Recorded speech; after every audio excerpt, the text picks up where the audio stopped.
Havia naquela mesma região pastores que viviam nos campos e guardavam o seu rebanho durante as vigílias da noite. E um anjo do Senhor desceu aonde eles estavam, e a glória do Senhor brilhou ao redor deles, e ficaram tomados de grande temor. O anjo, porém, lhes disse: Não temais, eis aqui vos trago boa nova de grande alegria, que o será para todo o povo. É que hoje vos nasceu na cidade de Davi o Salvador, que é Cristo, o Senhor. E isto vos servirá de sinal: encontrareis uma criança envolta em faixas e deitada em manjedoura. E subitamente apareceu com o anjo uma multidão da milícia celestial, louvando a Deus e dizendo: Glória a Deus nas maiores alturas, e paz na terra entre os homens, a quem Ele quer bem. A expressão, meus irmãos, tônica aqui é boas novas, de onde deriva o nosso vocábulo também, evangelho. Boa nova é uma boa notícia. E geralmente, meus irmãos, essa boa notícia aparece num contexto bastante nebuloso. Sempre quando essa palavra aparece na Bíblia, quer no Antigo ou no Novo Testamentos, ela sempre aparece num contexto de grande conturbação e, por que não dizer, de perturbação social e espiritual. E eu quero que você acompanhe comigo 3 evidências dessas boas novas no Antigo Testamento, e até chegarmos aqui naquilo que Lucas registrou da descida do anjo de Deus anunciando o nascimento do nosso Salvador. A primeira vez que essa boa nova ela aparece na Escritura Sagrada, chamada de proto-evangelho, é Gênesis capítulo 3 e versículo 15. Porém, inimizade entre ti e a mulher, entre a tua descendência e o seu descendente. Este te ferirá a cabeça, e tu lhe ferirás o calcanhar. Veja, meus irmãos, no contexto de culpa, no contexto de medo, de angústia, de tragédia, Deus anuncia o nascimento do Salvador, aquele que esmagaria a cabeça da serpente.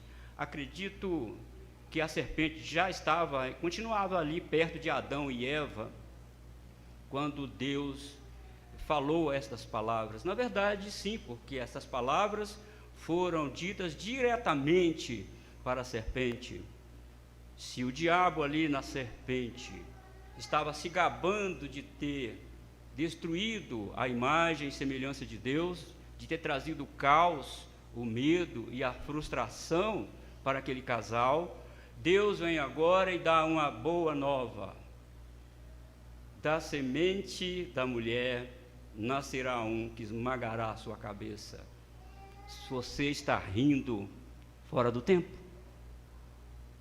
você está rindo à toa, você não angariou nenhuma vitória, você acaba mesmo de ser derrotado, porque eu anuncio uma boa nova aqui para Adão e Eva, imagem e semelhança. Percebe, meus irmãos, que aqui essa boa nova, ela nasce dentro de um contexto de grande angústia de Adão e Eva, de um grande medo de Adão e Eva, como se eles estivessem dizendo: o que nós fizemos? Por que nós demos ouvido a esta serpente? Será que não atinou em nós? Que serpente não fala? Por que nós não pensamos nisso? E esse medo, meus irmãos, e essa angústia no coração de Adão e Eva foi tirado quando Deus diz: da semente, da tua semente, mulher, nascerá um que esmagará a cabeça de Satanás. Aqui eu posso dizer, porque o Novo Testamento diz, inclusive Paulo dizendo para a igreja: Deus em breve esmagará a cabeça de Satanás, colocará Satanás debaixo dos teus pés. E aqui essa boa nova em Gênesis 3 e versículo 15. Mas eu quero que você vá agora para segundo livro de Reis, capítulo 7 e versículo 9. Também tem um contexto aqui, meus irmãos, onde aparece a boa nova do Evangelho. Aparece aqui uma boa notícia do Evangelho. Segundo livro de Reis, capítulo 7 e versículo 9. Então se disseram uns para os outros: não fazemos bem. Nesse dia é dia de boas novas, e nós nos calamos. Se esperarmos até a luz da manhã, seremos tidos por culpado. Agora, pois, vamos e anunciemos a casa do rei. Deixa eu te contextualizar aqui, meus irmãos.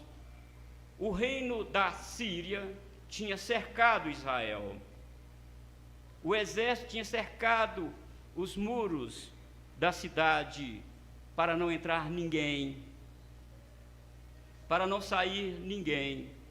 E era um momento de medo do povo de Israel. O exército da Síria era poderoso, mas 4 leprosos que não podiam estar dentro da cidade, evidentemente socialmente eles precisavam de estar fora dos muros, e eles falaram uns com os outros assim: vamos até ao exército da Síria? Aí um disse para ele: não, nós vamos morrer, que importa? Nós vamos morrer mesmo. Ou nós vamos morrer pela lepra, ou pelo exército da Síria. Tanto faz para nós, nós não perdemos nada. Vamos até lá. Meus irmãos, era um momento de fome em Israel, um momento de profunda fome em Israel. As pessoas estavam chorando, fracas, porque não entrava alimento dentro da cidade, e ninguém também saía por causa do poderoso exército da Síria. A fome, meus irmãos, era tão grande. Se você tiver com a Bíblia aberta aí ainda em 2 Reis, a fome era tão grande que o capítulo 6, versículo 25, diz que eles podiam comer qualquer parte de um corpo de animal. Comer a cabeça de um jumento. Isso quer dizer que eles já tinham comido o jumento, restou só a cabeça. E também que eles estavam pagando caro por uma cabeça de jumento, 80 ciclos de prata, que era um bom dinheiro. Veja, meus irmãos, a situação calamitosa do povo de Deus, do povo da aliança. Muito triste essa situação. E se você estiver ainda aberto aí, capítulo 6 e versículo 29, meus irmãos, a fome era tão grande que as mães disseram: vamos comer os nossos filhos. Vamos comer. E eu quero fazer aqui um adendo de que as mães não mataram os seus filhos para comer, como eu já vi algum pregador dizer aí. As mães não fizeram isso. Os filhos morreram de fome, morreram de sede. As crianças não suportaram e morreram. E para nós também choca essa situação, porque a mãe combinou com a outra mãe dizendo: vamos comer o seu filho hoje, ele já morreu mesmo, nós não temos comida nenhuma, e amanhã nós comemos o nosso filho, o meu filho.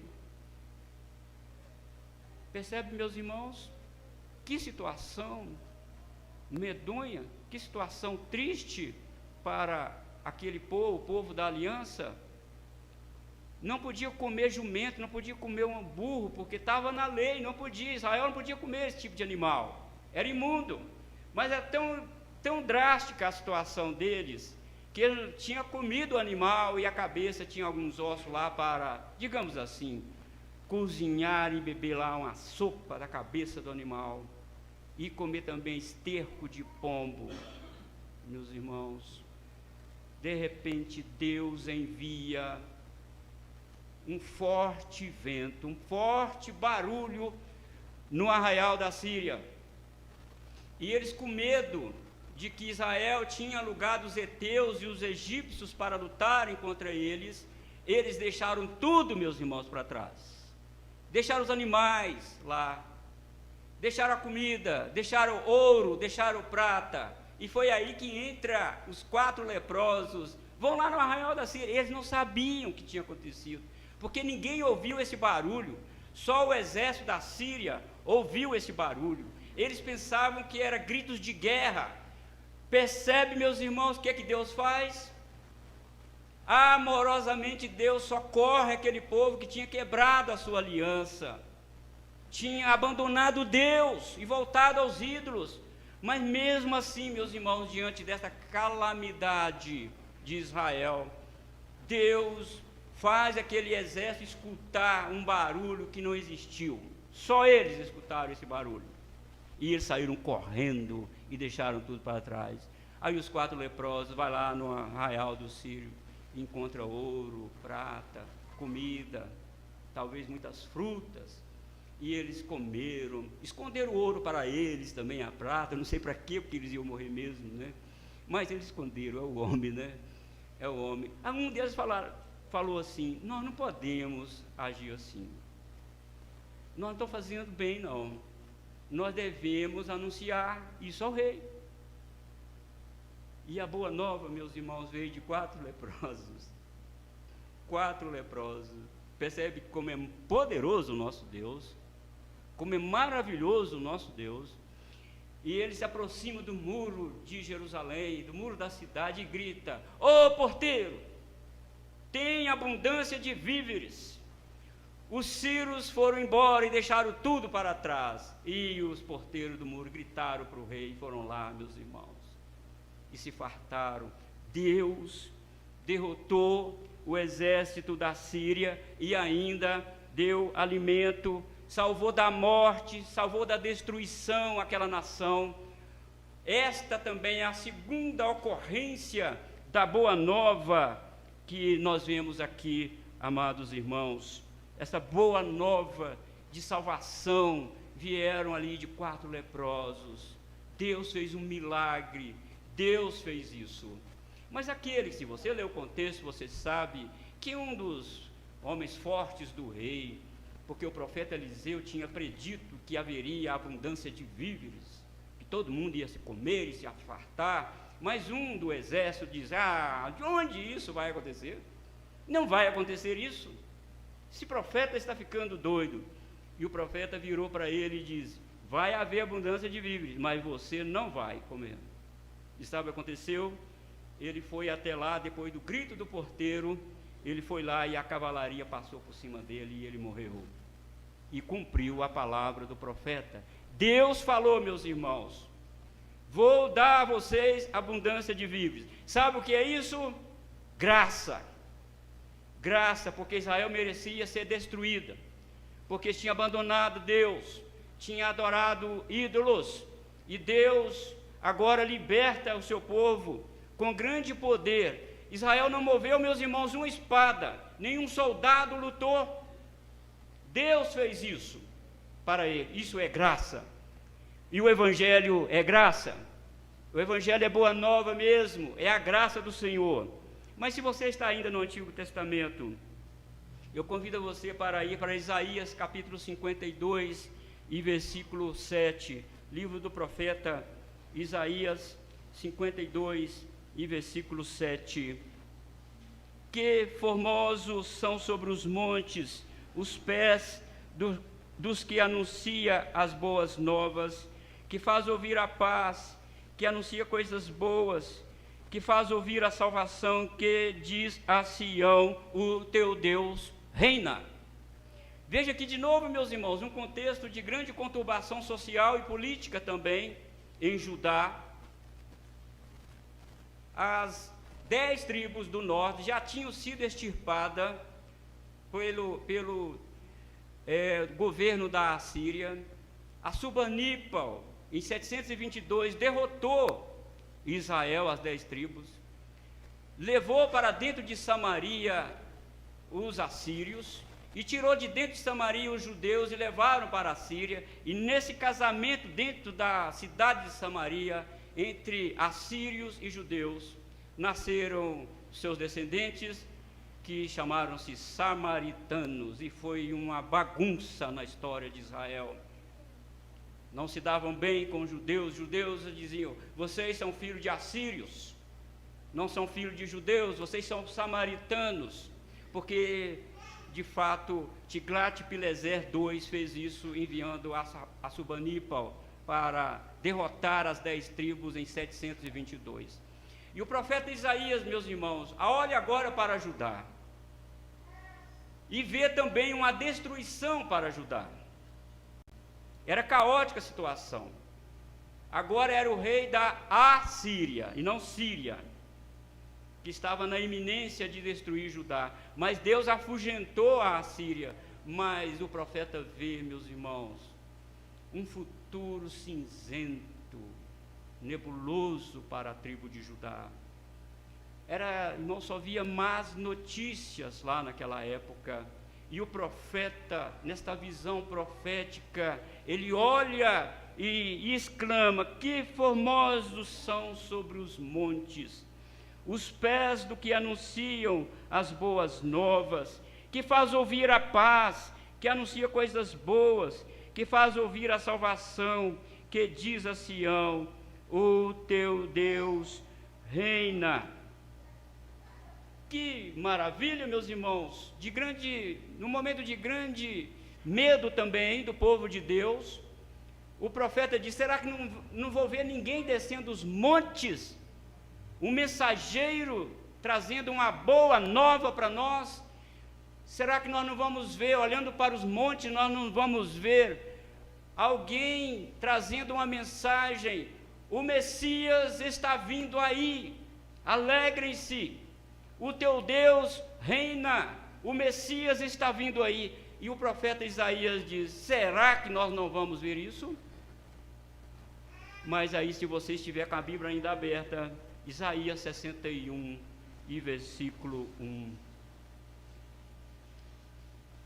Esta profecia de quem dera ver alguém descendo os montes, agora o profeta Isaías vê de fato isso.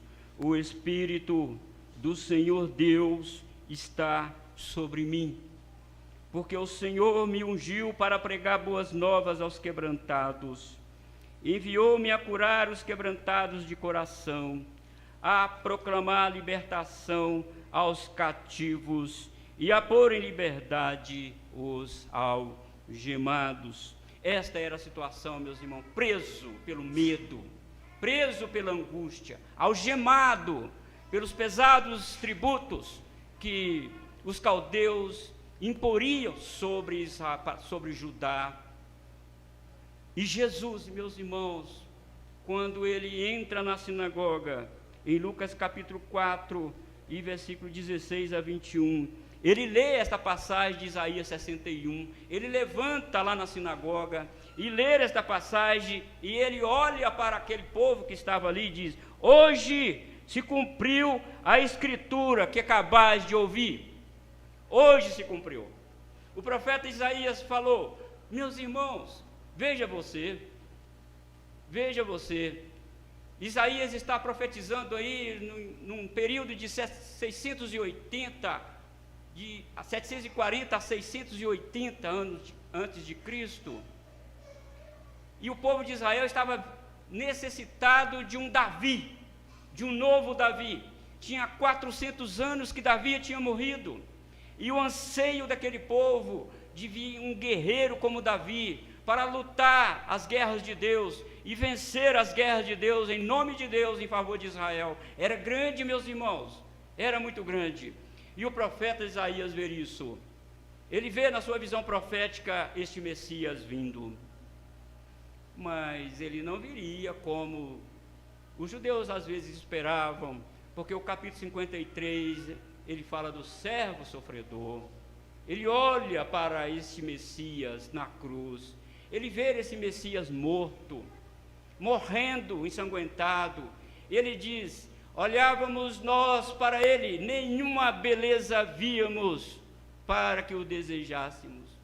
Era reputados como indignos de Deus, moído pelas nossas transgressões. Ele, Jesus, Isaías 700 anos vê Jesus no Calvário. E agora que alegria! Jesus ali naquela cidade simples, naquela sinagoga menor que é essa igreja aqui, e Jesus entra ali, pega o rolo do livro do profeta Isaías e lê essa passagem de Isaías 61 e fala: hoje se cumpriu esta profecia. Meus irmãos, 700 anos de espera para ouvir a boa nova definitiva. 700 anos de espera. E quando chegamos em todos os evangelhos, meus irmãos, por isso que ele chama evangelho, porque ele narra a vida de Jesus, a morte de Jesus, o sofrimento de Jesus, o sepultamento de Jesus, a ressurreição de Jesus, a subida visível de Jesus e a promessa da vinda de Jesus. Por isso que chama evangelhos, porque fala sobre as boas novas de salvação. Jesus expulsando demônios, Jesus curando enfermos, Jesus tocando no leproso e curando. Isso acendeu de novo neles esta grande aspiração, esse grande desejo. É este o Messias que nós estávamos esperando, mas ele é muito humilde. Eu não vejo ele treinando espada, eu não vejo ele montado nos cavalos de raça, com pedigree que Roma tem. Eu não vejo ele fazendo isso. Mas de um lado ele é muito poderoso, ele multiplica pães e peixes, ele ressuscita mortos, ele é poderoso, ele deve ser o Messias, deve ser o Messias. As boas novas que os profetas falaram, o Evangelho, meus irmãos, está cheio dessas maravilhas do Senhor. Isso tudo, meus irmãos, para introduzir aqui o que o anjo falou para os pastores. Agora eu quero que você volte comigo agora para o texto que nós lemos. E eu quero que você veja comigo aí o versículo 8 e 10. O destinatário da mensagem das boas novas. E aqui temos a figura dos pastores. O que sabemos desses pastores? Eles eram homens sozinhos, homens que viviam isolados nas montanhas e às vezes tinham que armar cabanas e ficava lá 1 mês, 2 meses, 3 meses, longe da família. O que sabemos desses pastores? Homens de bastante humildade. E deixa eu dizer uma coisa para você, naquela época, no primeiro século, não é só no primeiro século, em todo o Antigo Testamento, os pastores não eram pessoas benquistas na sociedade. Os pastores não eram reputados como uma profissão nobre. Nenhum pai queria que sua filha casasse com um pastor de ovelha, porque, segundo inclusive a lei daquela época, os pastores não tinham o direito de testemunhar em favor de ninguém no tribunal. Então esses homens ficavam sozinhos, ele e o rebanho dele, cuidando do rebanho dele lá, nutrindo esse rebanho, levando esse rebanho para um crescimento. E sabe para quem o anjo veio? O anjo de Deus desceu, não sei que horas, na vigília. Talvez ele estava dentro da cabana, e o anjo de Deus desceu. O anjo de Deus desceu e deu para eles a boa nova. A boa nova.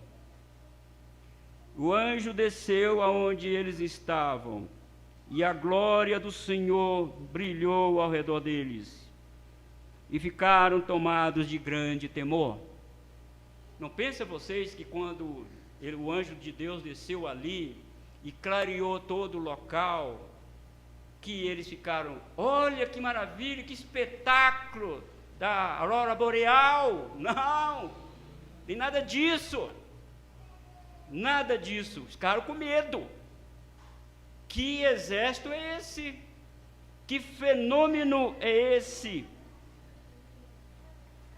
E o anjo, porém, lhes disse: não temais, eis aqui vos trago boa nova de grande alegria, que será para todo o povo.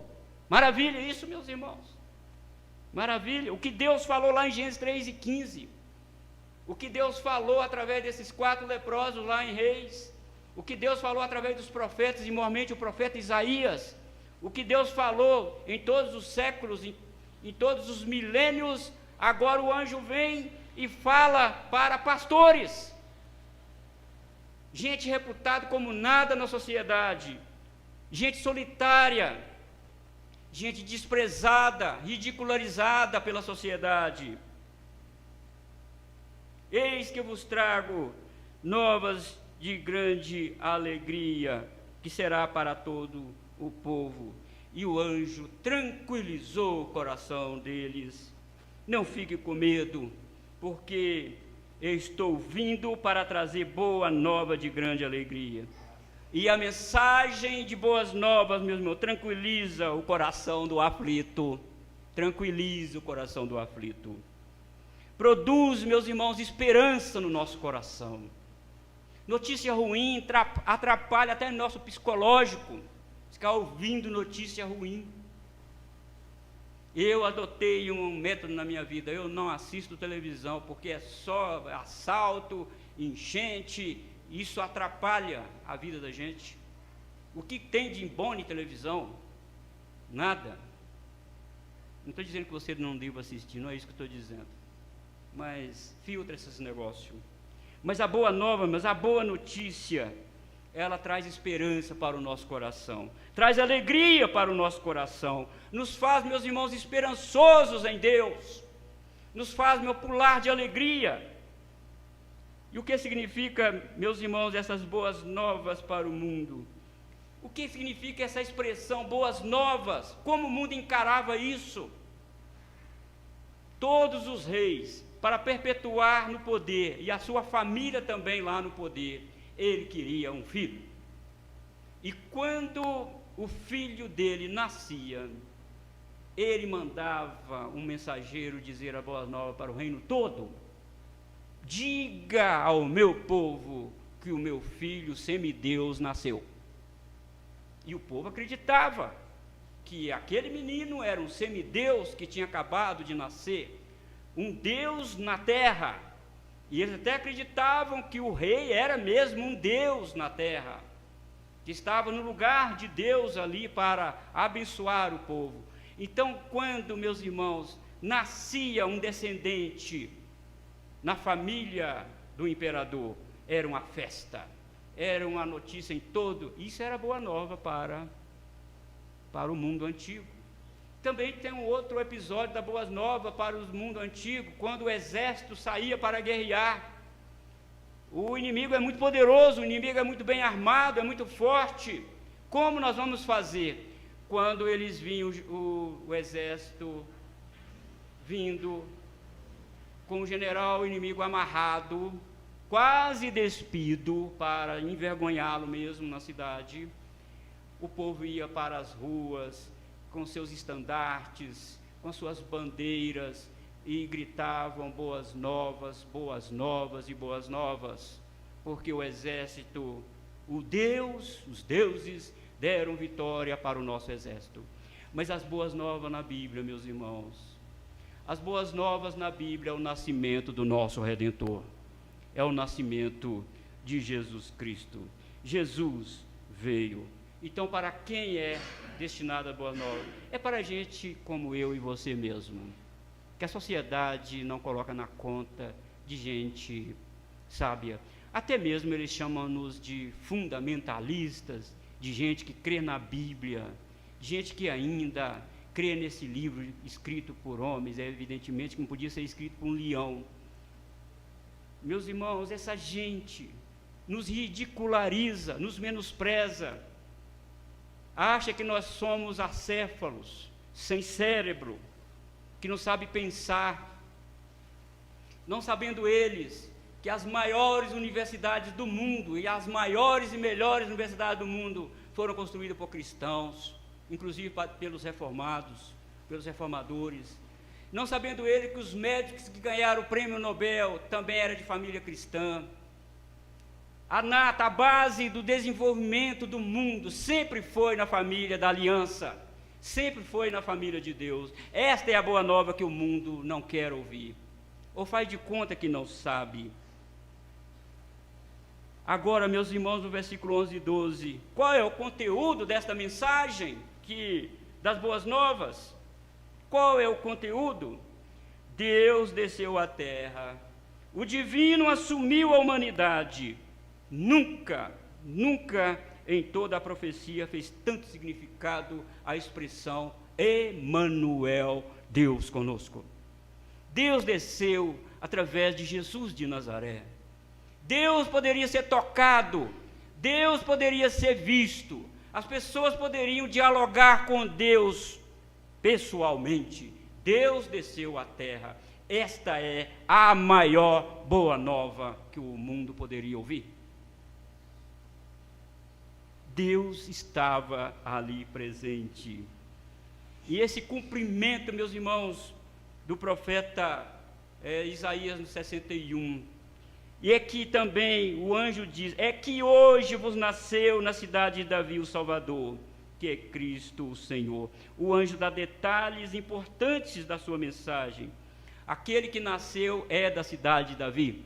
Os profetas diziam que tinha que ser de Davi. Aquele que nasceu, não nasceu em Jerusalém, mas nasceu em Belém, uma cidade pacata lá, pobre lá. A família de Maria era muito pobre também, e era da descendência de Davi. Todo o povo de Israel, meus irmãos, esperava que o Messias viria assim, da casa de Davi, que ele seria assim um guerreiro igual Davi. O Salvador nasceu, uma informação gloriosa para o povo de Israel, e para aqueles pobres e desprezados pastores, e para aqueles pobres e desprezados como também nós somos. E para quem é esta mensagem?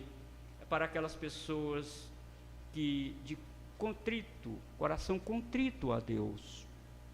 Aquelas pessoas que se arrependem, como Jesus disse no Sermão do Monte, para as pessoas pobres de espírito, arrogantes, estão fora dessas boas novas, a não ser que Deus, de fato, põe primeiro o rosto dele no chão, como fez com os reis soberanos antigos, como que Deus fez com Nabucodonosor, como Deus fez com Beltesazar, como Deus fez com o arrogante Senaqueribe, que escreveu uma carta para o rei de Judá, uma carta mal criada, uma carta que estava colocando Deus como ninguém. Eu derrotei 10 cidades maiores do que Judá, e quem é o Deus de vocês para vencer a mim e meu exército? Arrogância, muito arrogante. E diz o texto sagrado, que Deus enviou um anjo do céu e matou 185 mil soldados de Senaqueribe, e ele foi embora. E quando ele chegou para perguntar por que os deuses deixaram que ele perdesse a guerra, o Deus dele lá caiu em cima dele e matou também. Deus, meus, abate o arrogante. E a mensagem da Boa Nova é para aquelas pessoas, como diz Isaías 57, versículo 15, para pessoas de coração contrito a Deus, de pessoas que esperam em Deus, de pessoas que dependem de Deus. A Boa Nova de salvação é para essas pessoas. E este menino que acaba de nascer, o anjo o chama de Senhor. Isso tem importância para o anjo? Não pense que está à toa aqui. O anjo acaba de dizer para aqueles pastores, ele é Senhor. Isso quer dizer que ele é maior do que eu. Ele é maior do que eu. Não é qualquer menino que nasceu, não. Ele é Senhor. Ele é Senhor meu. E é Senhor também do mundo. Ele manda no mundo, esse menino que acaba de nascer. Ele é Salvador. E não juiz do teu povo. Jesus, meus irmãos, é Salvador também, não juiz. Ele é o Cristo, o ungido de Deus, como profetizou Isaías. Ele é o Senhor maior do que todos. Mas como podemos encontrar este menino Salvador? Poderia estar perguntando os pastores. Aonde esse menino está? Devemos procurá-lo lá no Sinédrio? Dentro da religião maior de Israel? Será que nós devemos distinguir as indumentárias dele lá no Sinédrio, os grandes sábios da teologia de Israel? Será que nós precisamos entrar lá no Sinédrio para identificar esse menino? Não, não era lá. Será que nós precisamos ir lá no Senado de Roma para encontrar esse menino Senhor, esse menino Salvador, esse menino que é Criador de todas as coisas? Só pode ser de lá. Também não. Não é nesse lugar que vocês vão encontrar este menino. Aonde você vai encontrar esse menino? Verso 12. Isto vos servirá de sinal. Qual sinal o Senhor vai nos dar, Senhor anjo? Qual sinal o Senhor vai nos dar? Encontrareis uma criança envolta em faixas e deitada em manjedoura? Que contradição de termos, não é? Que contradição, meus irmãos. Vai encontrar esse menino envolto em faixas e também numa manjedoura. É onde os animais ficam deitados, remoendo lá. Talvez lá no monte de feno. Jesus não estava deitado dentro de um coxo, como alguém diz isso. Talvez estava deitado lá no monte de capim seco, envolto em faixa. Este é o sinal. E vocês vão encontrar esse menino das boas novas. Ele é assim, humilde. Não é num berço bonito que ele está. Não é no hospital com ar-condicionado. Não é cercado de todo paramento médico, não. Vocês não vão encontrá-lo assim. Ele está envolto em faixas. Meus irmãos, essa notícia, essa informação do anjo é muito importante, porque todos os bebês naquela época eram de fato envoltos em faixa, todos os bebês. Mas na manjedoura, só Jesus. Você não encontrava bebê em manjedoura. Você não encontrava. Era um sinal importante para aqueles pastores. Em manjedoura era só Jesus. Nenhum marido levava a sua esposa para dar à luz e correndo com ela lá para o curral de animais. Ninguém fazia isso. Nem naquela época fazia isso. Então na manjedoura era só Jesus. Este é o sinal, pastores. Este é o sinal. Meus irmãos, eu quero usar os versículos aqui, 13 e 14, para fazer uma aplicação para nós aqui nesta noite. Natal, meus irmãos, é as boas novas de salvação, como diz a última parte do verso 10, é para todo o povo. Qual povo? Os necessitados, os contritos de coração, os que têm fome e sede de justiça. As boas novas, meus irmãos, são para os injustiçados, os oprimidos e os sobrecarregados.